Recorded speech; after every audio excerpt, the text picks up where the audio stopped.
हम करते हैं 8.1 का question number 9। In triangle A B C right angle at B, एक triangle A B C right angle कहाँ पर है? बी पर। If tan is equal to ये 1/3 फाइंड द वैल्यू ऑफ ये एंड ये। ठीक है, ये हमें फाइंड करने हैं। तो मैंने ट्रायंगल बना लिया। Let us draw right angle triangle A B C in which angle B क्या है? 90। यहाँ मैं लिख देती हूँ बी। ठीक है, ए बी सी ये बन गया। अब हमें क्या करना है देखो,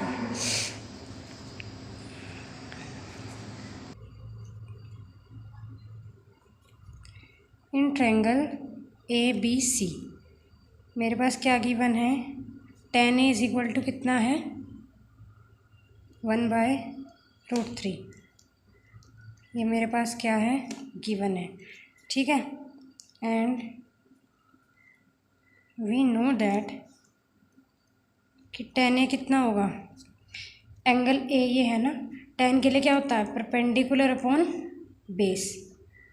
सो B C upon A B. ठीक है, ये इक्वेशन फर्स्ट है एंड ये इक्वेशन सेकंड है। From equation first and second we get ये इज इक्वल टू ये लिख सकते हैं हम। So B C upon A B is equal to 1/√3। सो यहाँ से मैं क्या लिख सकती हूँ? इट इम्प्लाइज डैट कि B C is equal to कितना है? के and A B is equal to √3 के।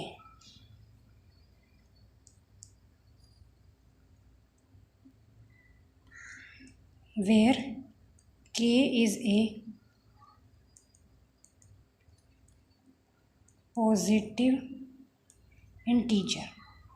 ठीक है, मेरे पास बी सी और ए बी की वैल्यू आ चुकी है। सो बी सी कितनी आई है? के, और ए बी कितनी आई है? √3 के।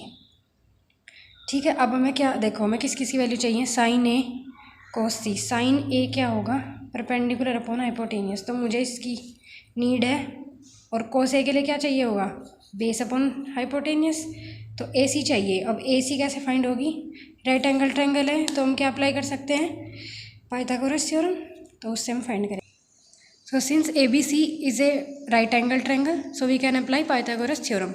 हेंस बाय पाइथागोरस थ्योरम हम क्या लिख सकते हैं? देखो, ये है हमारा ट्रायंगल। तो पाइथागोरस क्या कहती है? हाइपोटेनियस का स्क्वायर इज इक्वल टू इन दोनों के स्क्वायर्स का सम। सो वही मैंने लिख लिया, A C square is equal to A B square plus B C square. और इनकी वैल्यूज हमने अभी फाइंड की थी। बी सी क्या है और ए सी क्या है?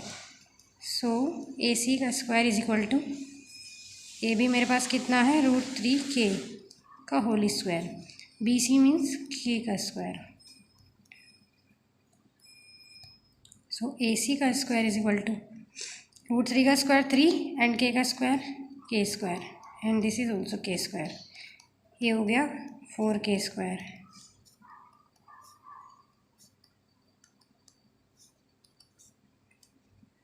फोर को मैं क्या लिख सकती हूँ? 2 का square and k square as it is.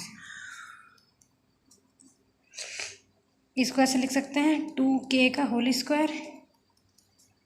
Now this is, ये जो स्क्वायर है इधर जाके क्या हो जाएगा? 2k का होल स्क्वायर। तो ये कैंसिल, रूट से स्क्वायर, और ए सी इज इक्वल टू आ गया है 2k। तो मेरे पास अब ए सी की वैल्यू आ गई है। ये मैं यहाँ लिख सकती हूँ। ये कितनी आ चुकी है? 2k। अब हम अपनी सारी वैल्यूज़ निकालेंगे। अब हम अपनी सारी वैल्यूज़ निकाल लेते हैं। तो therefore sine A is equal to and cos A is equal to sine C is equal to and cos C is equal to. अब मैं क्या कर रही हूँ, इस ट्रायंगल को ना यहीं पर बना लेती हूँ, बार बार पीछे देखना पड़ेगा।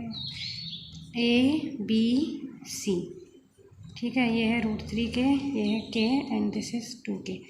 देखो साइन ए, साइन के लिए perpendicular upon hypotenuse. So B C upon A C, so k upon 2k, ये कैंसिल 1/2 आ गया। कोस ए के लिए base upon hypotenuse, so A B upon A C, so √3k upon 2k, ये कैंसिल √3/2।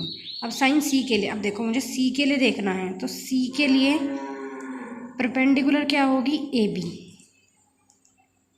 ठीक है, ए के लिए परपेंडिकुलर बी सी थी, अब सी एंगल के लिए परपेंडिकुलर होगी यार हाइपोटेनियस, तो यही रहेगी ए सी ही। तो ये आ गया √3k अपॉन 2k, तो ये आ गया √3/2। अब कोस सी कोस सी के लिए बेस क्या है, B C, so B C upon A C, hypotenuse तो यही रहेगी, सो k अपॉन 2k, तो ये आ गया 1/2।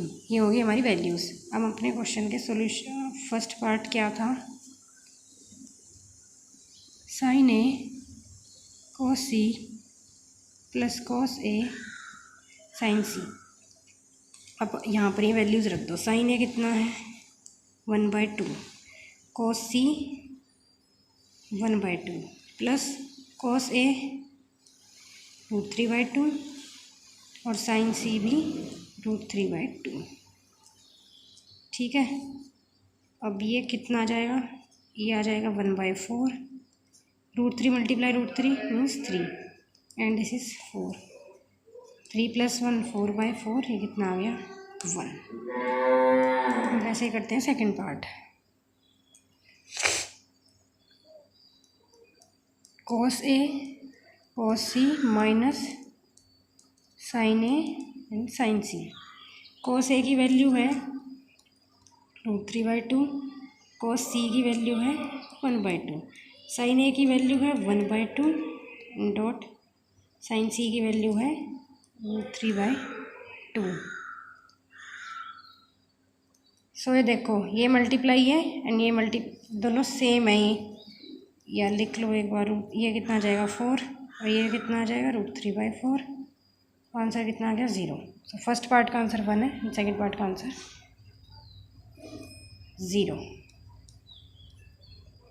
Okay, thank you.